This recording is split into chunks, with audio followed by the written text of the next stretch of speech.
दोस्तों, आवेश दरबार बहुत बड़ी मुसीबत में फंसते हुए नजर आ रहे हैं। जिस तरह से कल उनकी जो टॉवेल वाली वीडियो है वो सोशल मीडिया पे वायरल हो चुकी है।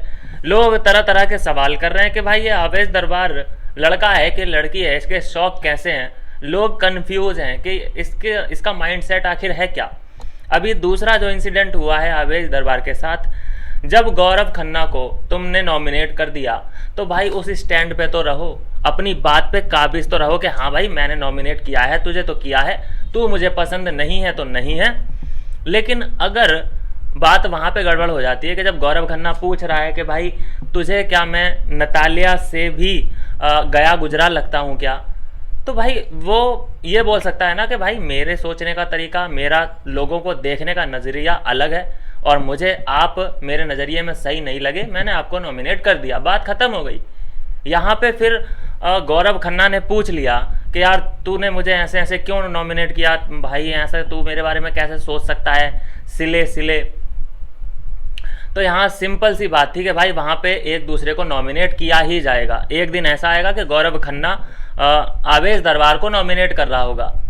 तो यहाँ पे क्या ये कोई रोने धोने बैठ जाता है क्या? लड़का होके मतलब रो रहा है, चलो लड़के भी रोते हैं कोई नहीं, लेकिन ये इतनी भी बड़ी बात नहीं थी कि वहाँ पर रोने की ज़रूरत आन पड़ी आवेश दरबार को। और मतलब लड़कियों से भी ज़्यादा आंसू इस वक्त आवेश दरबार ने बहा दिए हैं। भाई गौरव, देखो कोई भी नॉमिनेट होता है थोड़ा फ्रस्ट्रेशन सबका निकलता है, वो गौरव खन्ना का भी निकला। गौरव खन्ना ने पूछा कि भाई ऐसा क्यों यार, मेरी मतलब आप मेरे बारे में ऐसा सोचते हो। तो वो उसने पूछा, वो उसका राइट था। तुम्हारा राइट ये था कि हाँ भाई मेरी नज़र में तुम ऐसे हो तो ऐसे हो, मैंने नॉमिनेट कर दिया। अगली बार हो सकता है कि मेरा परसेप्शन चेंज हो, नज़रिया चेंज हो आपकी तरफ से, तो अगली बार मैं आपको नॉमिनेट ना करूँ। इसमें कौन सी बड़ी बात हो गई? यहाँ पे बात ख़त्म हो जानी थी। लेकिन मतलब बात इतनी बढ़ी कि अपने डिसीजन को रिग्रेट भी शायद करने लगा आवेश दरबार।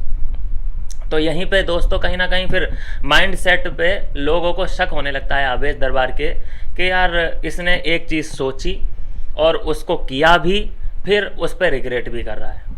तो ये चीज़ें हैं जो कि स्ट्रॉन्ग पर्सनैलिटी की तो निशानी बिग बॉस में मानी नहीं जाती कि अगर तुमने डिसीजन ले लिया फिर तुम 2 मिनट हुए नहीं और रिग्रेट करने लगे। अगर उसने ऊंची आवाज़ में पूछ लिया तुमसे तो तुम रिग्रेट में चले गए, तो ये बात अच्छी नहीं है।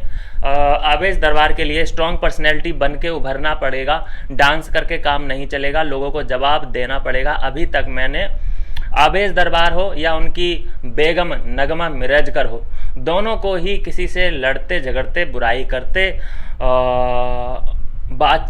लंबी बातचीत करते हुए नहीं देखा है।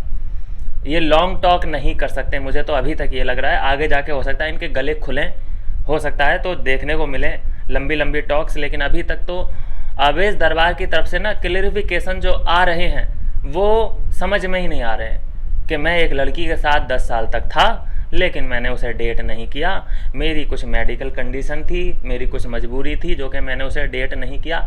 ऐसी ऐसी बातें आवेश दरबार ने की हैं जो पचा पाना बड़ा मुश्किल है। भाई अगर तुमसे झूठ बोलना नहीं आता है तो बोलो ही मत ना, ये बोल दो कि भाई मेरा पर्सनल जो मैटर है बाहर का वो मैं यहाँ डिस्कस नहीं करूँगा। सिंपल सी बात है, कोई ज़बरदस्ती थोड़ी ना कर लेगा। लेकिन तुम बता भी रहे हो सबको बिठा के और फिर ऐसा झूठ बोल रहे हो कि किसी को यकीन नहीं हो पा रहा है। हालांकि मुझे तो कोई शिकवा गिला आवेश दरबार से है नहीं, मेरी एक्सपेक्टेशन आवेश से ज़्यादा है।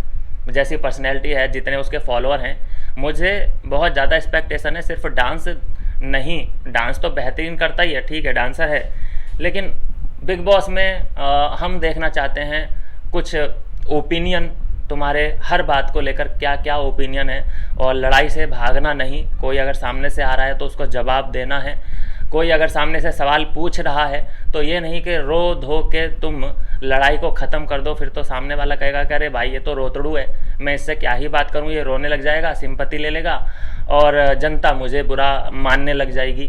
तो वहाँ गौरव खन्ना का तो राइट था भाई, वो उसने पूछा कि यार ऐसा कैसे तुम्हारा पीओवी है मेरे लिए, उसका राइट था, उसने पूछ लिया। अब इसको बताना था कि हाँ भाई मेरा है पीओवी तो है, यहाँ पे तो ऐसा ही है। एक दिन ये है कि मैंने तुम्हें नॉमिनेट किया है, एक दिन ऐसा भी आएगा कि आप मुझे नॉमिनेट करोगे, इसमें कौन सी बड़ी डील हो गई।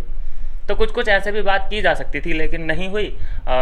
आवेश दरबार रोने लगा और फिर वही हुआ, मतलब ठीक है जो भी है। तो यह है दोस्तों आवेश दरबार की कहानी। उम्मीद करता हूं कि जल्द से जल्द आवेश दरबार अपने फुल फॉर्म में हमें बैटिंग करते हुए नज़र आएंगे। भाई डांस नहीं, रियलिटी चाहिए, ओपिनियन वाली, किसके बारे में क्या सोचते हो, ये चीज़ें चाहिए। मिलते हैं नेक्स्ट वीडियो में नई अपडेट के साथ।